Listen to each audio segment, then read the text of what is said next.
Mi nombre es João Pedro Afonso, soy estudiante del primer año de la carrera de Medicina semestral C de la Faculdad UPAP del Paraguay. Les apresento ahora un trabajo de investigación del curso de Anatomía Topográfica solicitado por el Dr. Edgar Valiente sobre enfermedades neurológicas. E minha eleição foi a enfermidade de Alzheimer. Entendemos agora um pouco mais como atua esta enfermidade, suas principais definições e causas, relações e situações topográficas e os respectivos diagnósticos e tratamentos. Inicialmente, devemos compreender que se trata de uma enfermidade neurodegenerativa, ou seja, que se manifesta como deterioro cognitivo e transtornos condutuais. Se caracteriza em sua forma típica por uma perda progressiva da memória e outras capacidades mentais, à medida que as células nerviosas morrem e diferentes zonas do cérebro se atrofiam. Os investigadores creem que para a maioria das pessoas, a enfermidade de Alzheimer é causada por uma combinação de fatores, sendo genéticos, ambientales e de estilos de vida que afetam o cérebro com o tempo.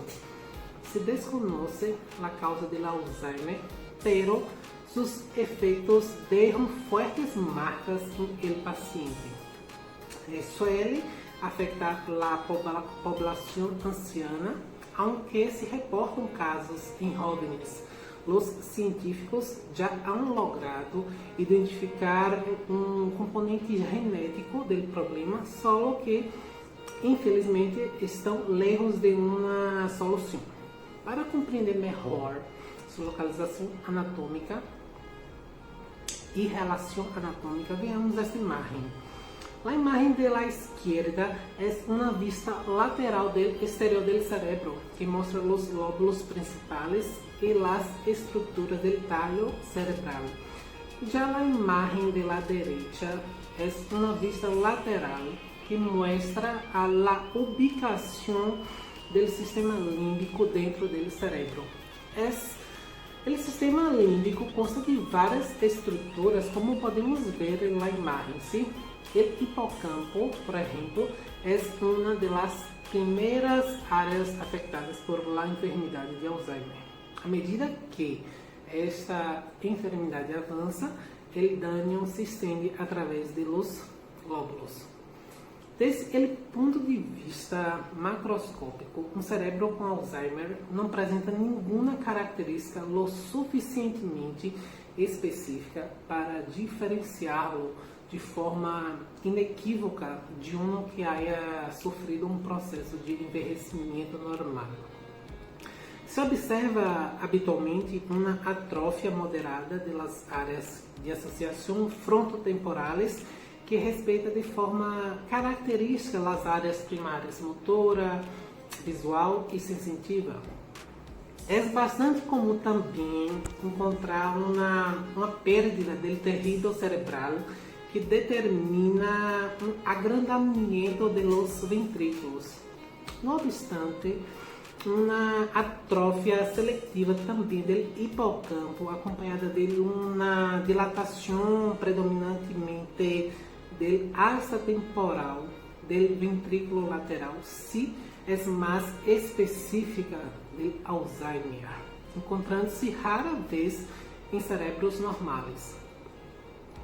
Quanto às lesões, o Alzheimer é principalmente uma enfermidade do sistema nervoso central, como muitos já sabem, que inclui o cérebro e a medula espinhal. Aunque a causa da enfermidade segue sendo mal entendida, se han identificado anomalias cerebrais específicas em pacientes com o transtorno. As placas amiloides, compostas de proteínas específicas e partículas de células cerebrais mortas, se acumulam progressivamente em el tecido cerebral. Uma proteína cerebral de origem natural, conhecida como tau, também se acumula normalmente, causando mau funcionamento das células cerebrais, provocando a morte neuronal. A perda do funcionamento do tecido cerebral que se produz com esta enfermidade causa problemas com a memória e a aprendizagem. À medida que avança, a função intelectual, a personalidade e o estado de ânimo se veem cada vez mais afetados. Os indivíduos se volvem cada vez mais dependentes de seus cuidadores com o tempo porque se olvidam de como realizar as tarefas básicas da vida diária. Sim?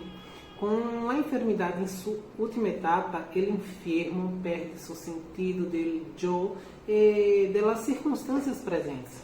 Geralmente não reconhecem a seus seres queridos e perdem a capacidade de contemplar, racionalizar, interactuar com seu entorno. É muito complicado. Pero a certeza de diagnóstico só se pode obter mediante um exame microscópico do tecido cerebral do paciente depois de sua morte. Antes disso, esse exame não está indicado, já que apresenta riscos para o paciente. Na prática, o diagnóstico depende da valorização que realize um médico, quem definirá em base aos exames e a história do paciente qual é a principal hipótese da causa da demência. Entre os principais exames complementares utilizados na rotina básica para investigar a pacientes com esse tipo de demência é a análise de sangue e exames de imagens. A dúvida que muitos têm, o Alzheimer tem cura? Infelizmente, atualmente não existe cura para esta enfermidade. Os avanços da medicina han permitido que os pacientes tenham uma sobrevivência mais prolongada e uma melhor qualidade de vida, incluso em uma fase mais grave desta enfermidade.